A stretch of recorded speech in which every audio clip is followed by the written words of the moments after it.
worry, you need to allow me to share my screen. Can you try now? Yeah, perfect. Okay.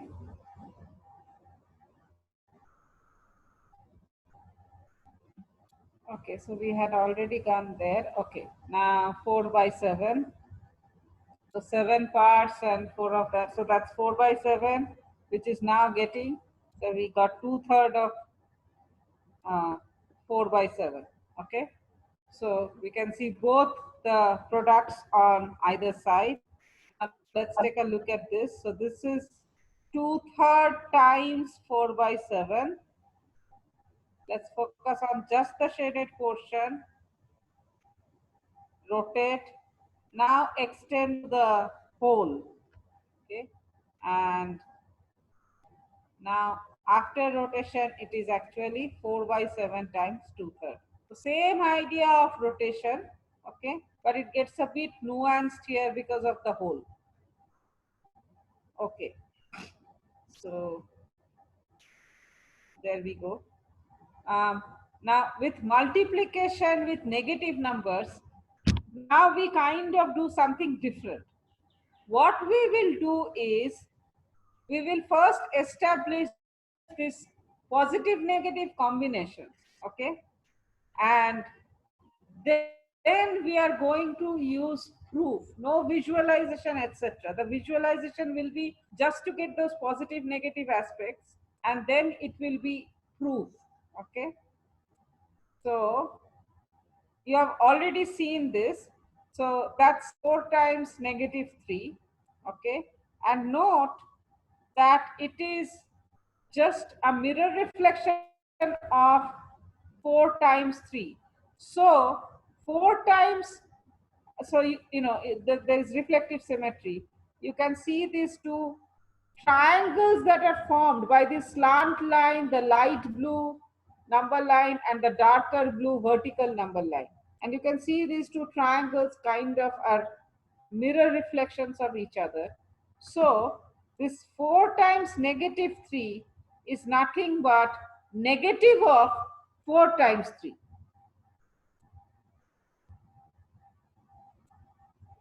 That is, their magnitudes are the same for both the products, and they just have different sign. Okay, and again this can be generalized, right, not only for any integers but for any rational and uh, real numbers. Okay, uh, so now negative times positive, so that's negative 4 times 3. Okay, and if you stretch it up, you can see that again you can see two right triangles, and they are kind of rotational. You rotate one by 180 degree and you get the other. Okay, so it's also a case of point reflection. They have been reflected at the origin, so to speak, right? So again, negative 4 times 3 is nothing but negative of 4 times 3. Same magnitude away from 0, but on opposite sides of 0. Okay. As usual, generalizable. Instead of 4 and 3, it could be any two real numbers. Positive real numbers or positive rational numbers. I mean, A and B we are taking as positive. Okay. So now what happens to negative times negative? Okay. So negative 4 times negative 3. Okay. And that's 4 times 3. Now this is again a reflective symmetry, if you can see. But this time it has been reflected along the x-axis. In the first case, it was reflection along the y-axis, but this time it's a reflection along the x-axis. X-axis is not shown here, by the way. Okay, but you can imagine that that line. So in this case, not only is the magnitude of these two products same, but they are also on the same side of 0. So negative 4 times negative 3 is the same as 4 times 3. Okay. And as the other two, this is also generalizable. Now, so for rational and real numbers, also you will get the same thing. Okay. I don't know. Okay. So for the integers, we get this. Okay, I'm not sure why that heading is saying that. I definitely need to look at this PPT again. Yeah.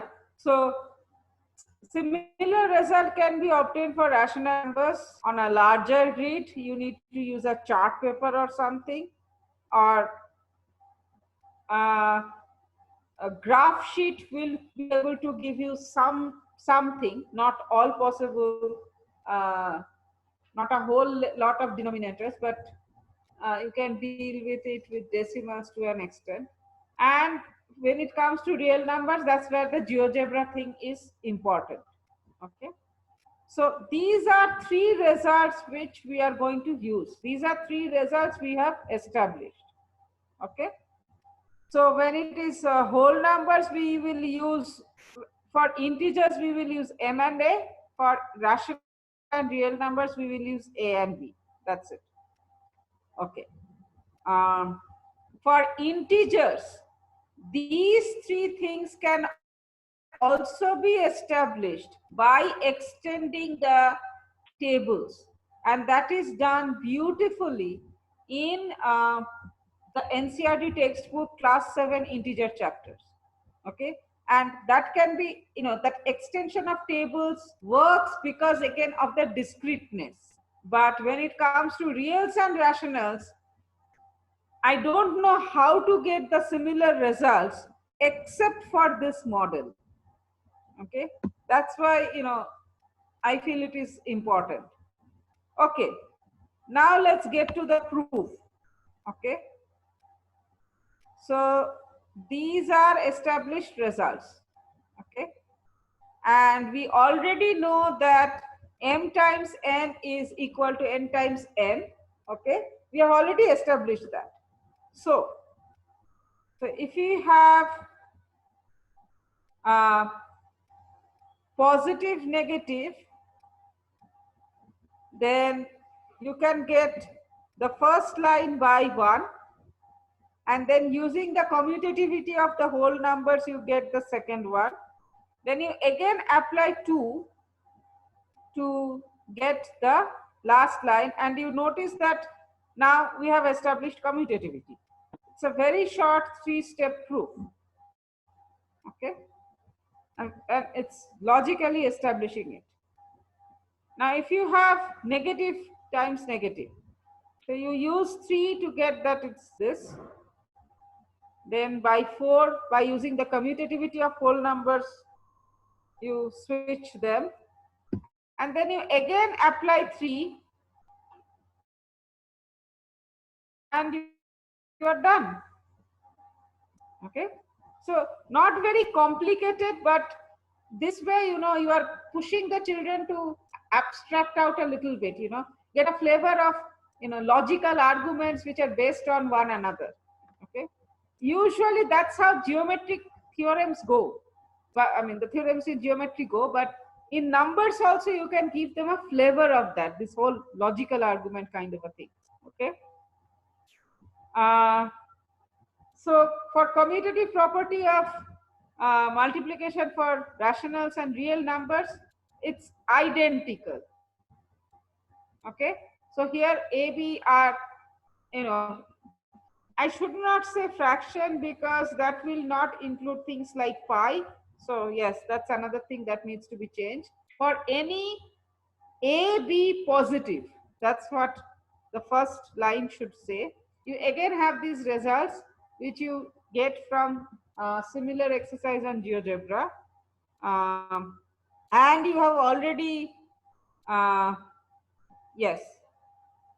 Okay, so for fractions and for reals, and you have established A times B equal to B times A for fractions. fractions, and you can establish the same thing for real AB, again by rotating. Okay. Um, and then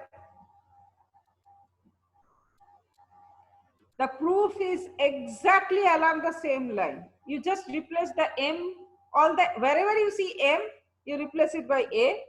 Wherever you see B, you replace it by, wherever you see N, you replace it by B. And that's it. Okay.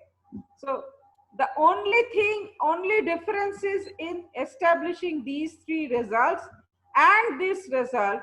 For fractions, it is easier to establish.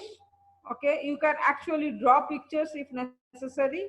But when it comes to reals, uh, for fractions, this we have actually established very significantly. For reals, this comes from GeoGebra. For reals, getting this it requires a bit of, I would say, a leap of faith to an extent. There you have to kind of think about this whole area aspect as, area of a rectangle with sides A and B as A times B. You can't directly show it for reals. You can show it up to fractions, okay?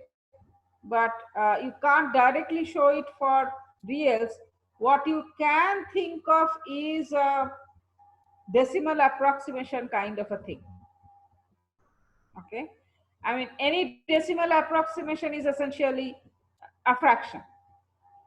So all the decimal approximation will work, and they will, it will either grow to, when you approximate from the, when you approximate it, it will basically, the limiting case will be for reals. Now there is a question here, why do we even need this? You need this because you are going to multiply stuff with pi, if not anything else. And as I already said, pi is very irrational. Okay, so that is why this is kind of important in my opinion, but this is where we kind of take a leap of faith. Most of us do. Okay. Yeah. The rest, as I said, now associative property of multiplication again can be proved in a similar line, and whatever happens for integers will again happen for real numbers and rational numbers in a similar way. But let's get started with the whole numbers first. Okay, so there are several plates and there are some blocks, and each block is made up of certain numbers. So there are two ways we can count it: number of plates, number of blocks, and number of squares in each block. That's the basic idea. So one way of counting is how many squares are there in each plate. Okay, and then how many plates. Okay, so that's one way of counting it.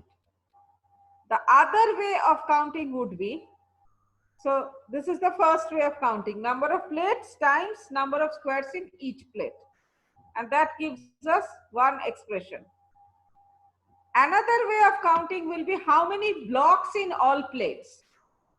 Okay, and then how many squares in all plates will be this, how many blocks times how many squares in each block. Okay, so one is counting plate wise, another is counting block wise, and that generates these two different expressions which are slightly different, but we are essentially counting the same thing. Okay, this however cannot be extended to fractions. So, but what we do for fractions can be extended to real numbers, and I've seen that in some book or some article. Okay,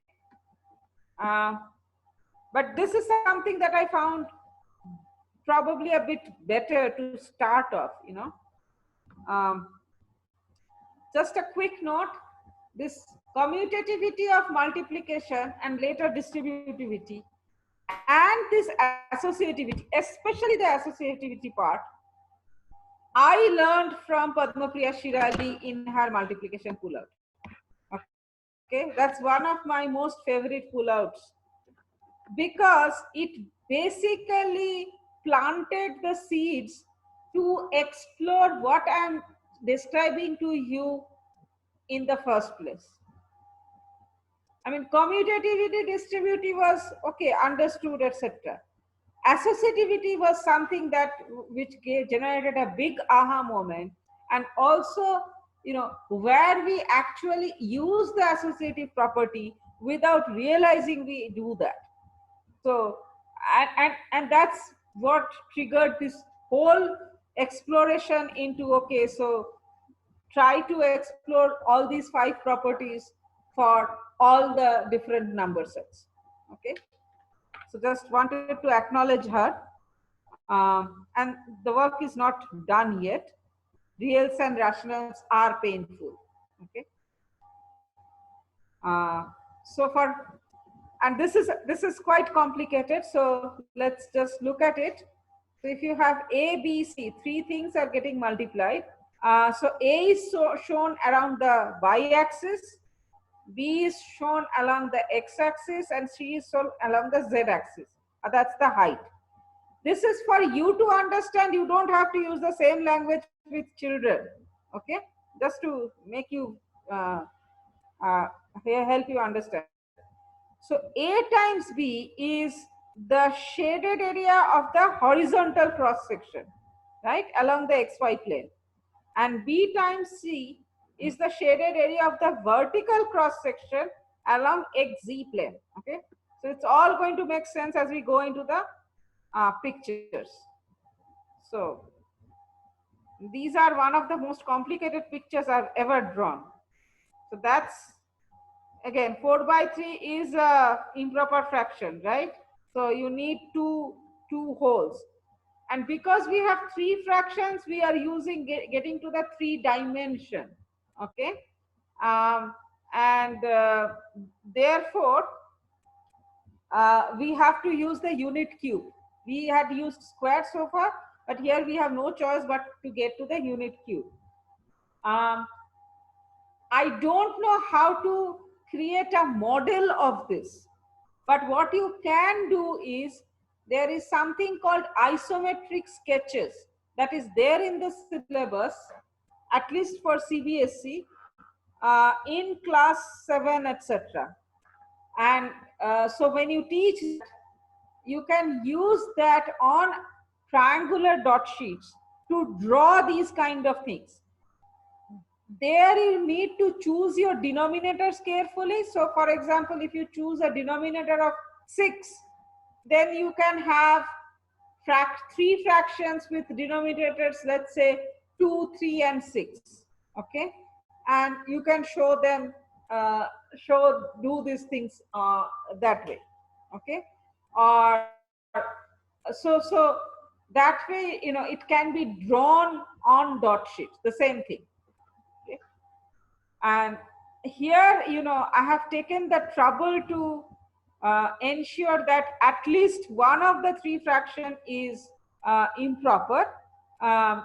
To start with, you can take only proper fractions, which will be more manageable. You are confined to only 1 cube.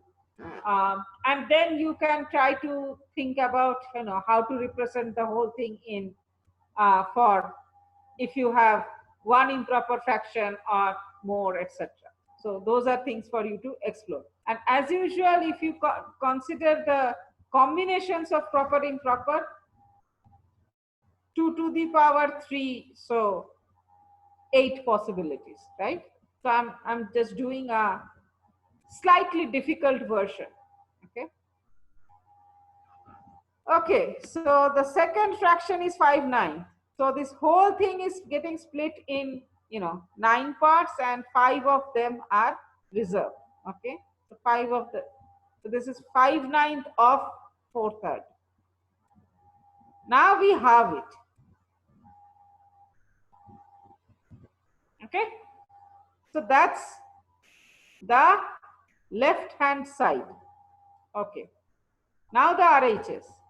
So we start with 5/9. Okay, and then we have it. And now we take 4/3 of this. So that's 3/3. So we need another 1/3. Okay, so this is the RHS. And you can see that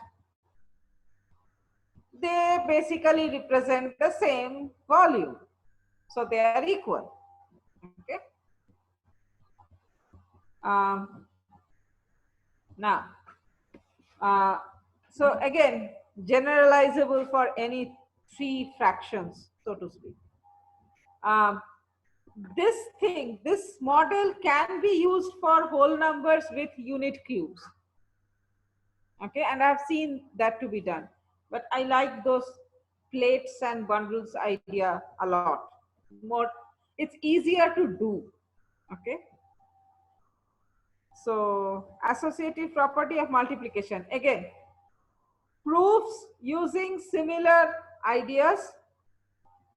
So the same results that you have, except for the fourth one, which is now the associative property for whole numbers. Okay. First three are identical to the previous one. So as you can see, tons of possibilities considering the positive negative combination, right? In fact, total 8 possibilities, and if you include the all positive combination also. So the ones in blue are the ones which is shown. You can try the others on your own. It will be very similar. Okay.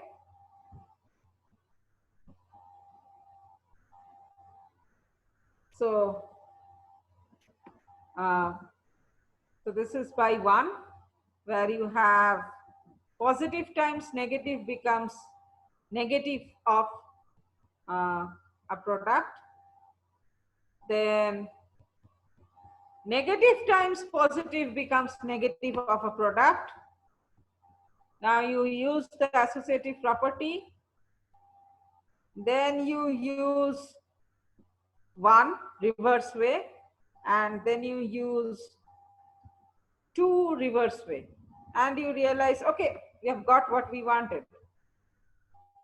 Okay, so it's not very tough, but it's systematic, logical, rigorous, and it's good to give students a taste of that. Not all will appreciate it, but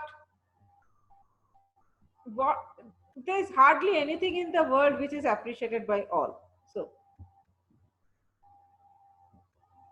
So the other one can be shown in the similar way. These two, okay, very similar. So now let's look at positive times negative. Okay, so 2 negatives. So first you get the same. First step is very similar. Then you use 3, right? Now you have two negatives. Associativity, reverse application of 3, and that's it, right? So if you have 2 negatives, it became actually shorter. Okay, so anytime you have 2 negatives, it will be a shorter proof probably. Okay, all negative. Okay, so application of 3, application of 1, associativity, application of 2, and application of 3 again. Okay, this is going to be identical. Okay,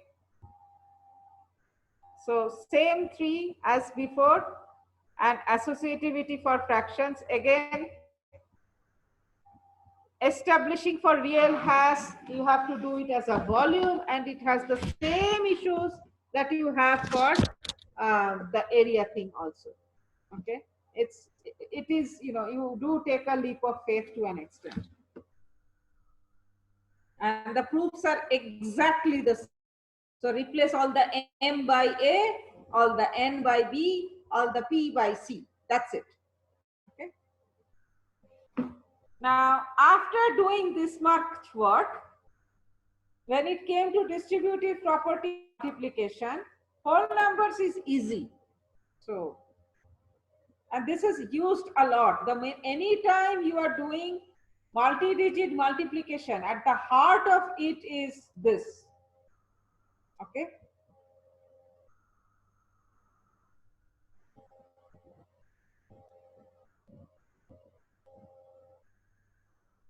So, use counters, doesn't have to be in so many colors, etc. That's, just exploiting technology, so to speak. So that's it. There should have been another round of it. Okay, so not completely happy about that. Yeah. Anyway, you'll see what I mean very soon. Okay.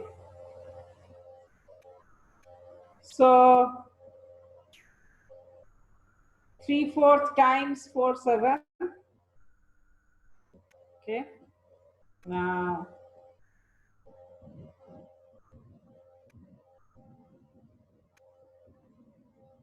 3/4 times 2/3, and you add them. On the other hand,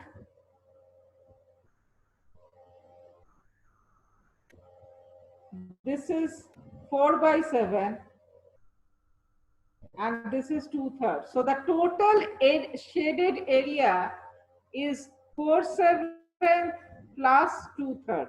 Okay, and we are going to take 3/4 of that. Okay, now this is identical to the picture we had generated earlier, so both are equal.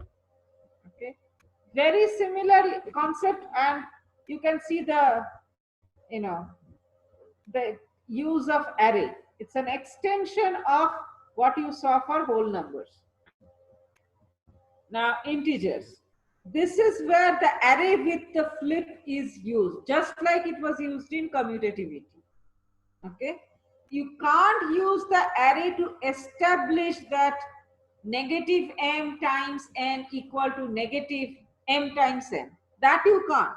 But once you have established those three relations in terms of multiplying with negative numbers, then you can use the array with the flip. Flip meaning changing signs. The reason I'm using the flip is because if you use counters which are double-sided, then you just flip them over. And if you flip them twice, you get back to the original. So flip kind of works very nicely.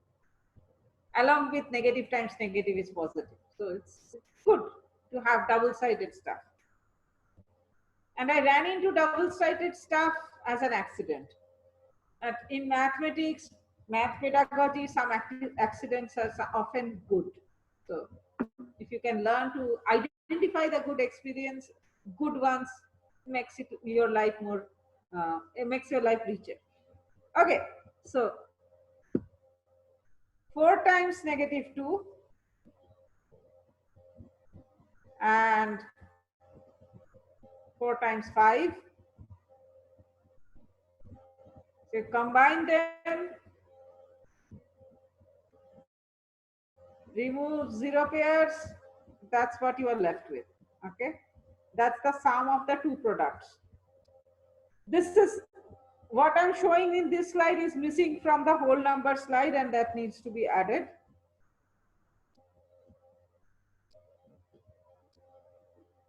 Okay, so I've got 4, I have got -2 plus 5, and I'll remove the reoperas now. That's what is left. So this is identical to what we had.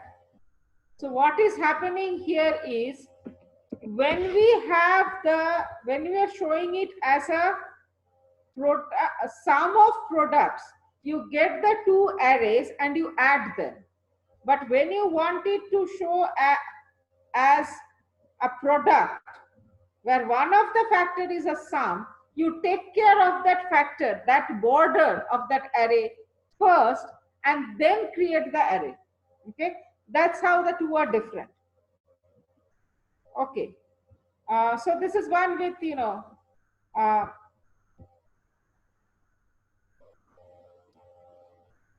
it's just the common side is negative, so very similar.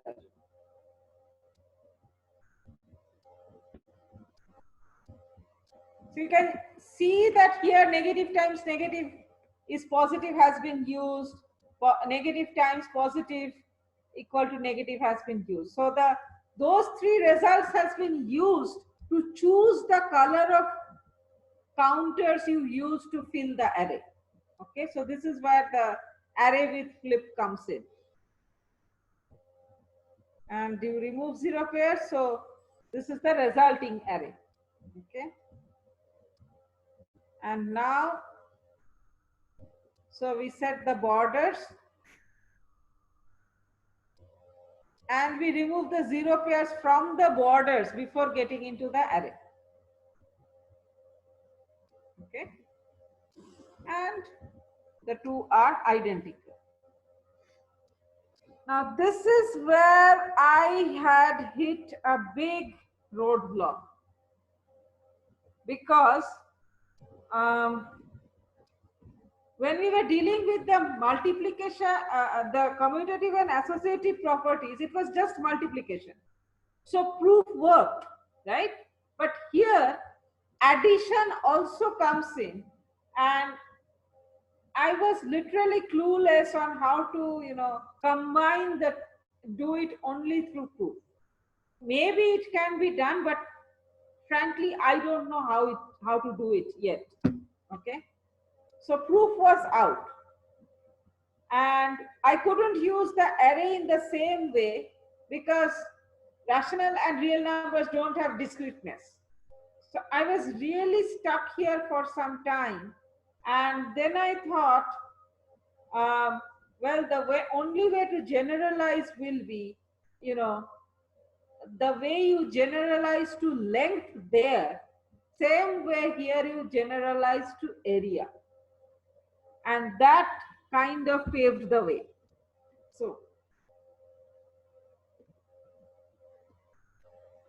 okay, so you get the lengths, and then correspondingly you get the area, which represents A times B. And similarly, you get the other area. Again, you see this is now signed area.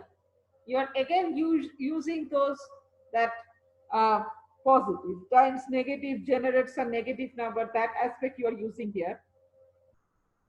So now you have got the products, the two areas, and like we removed zero pair there for integers, here we remove equal areas, okay, or remove zero area. Okay, so this is the resulting array, the resulting sum. Now if you want to do the other way, you get the borders and you remove the zero length here, just like we removed zero pair. Okay, and now you generate the resulting array, and which is identical to what we had got before. So this is the other one with, yeah, so the positive negativity of A and C, okay, so both negative, B and,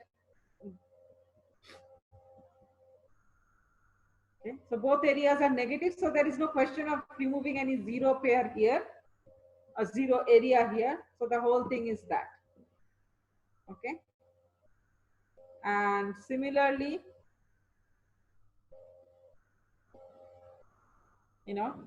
since the whole border is negative, there's nothing to remove as such. So together it is negative b plus negative c, and that's the resulting array. Okay. Now, obviously for integers, there will be a version of it. I have not shown you all possible positive negative combinations. Um,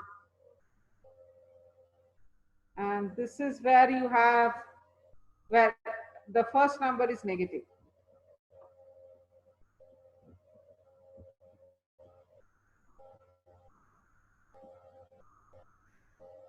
Okay. So same idea. You can see the flipped array and stuff. Also notice that here I have violated my own convention of having the first number as the vertical dimension. That does need to be fixed. So since it is more trouble to change the picture, I'm going to change the text. So that also needs to be done. So once I make all these basic changes, I'll share this PPT with you. Okay.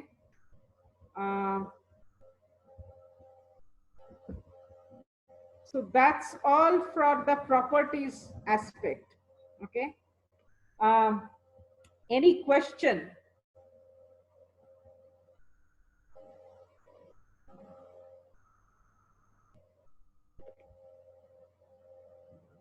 Did you get a sense of how these are different from case by case checking? There you pick 2 numbers or 3 numbers, check, compute left hand side and compute right hand side.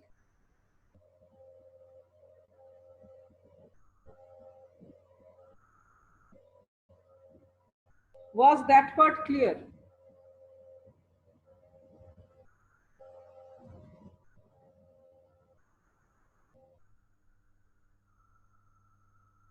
Thanks, Ranjit. I mean, you can use the chat to respond also. Uh, so now I have a question for you. Um,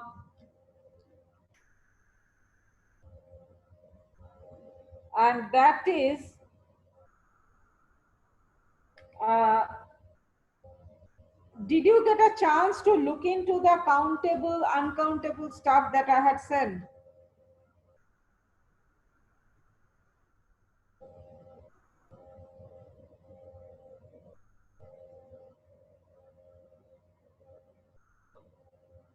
Okay. Now, I don't know if anybody other than Ranjit is awake or not, or is listening or not. So, need some response from you.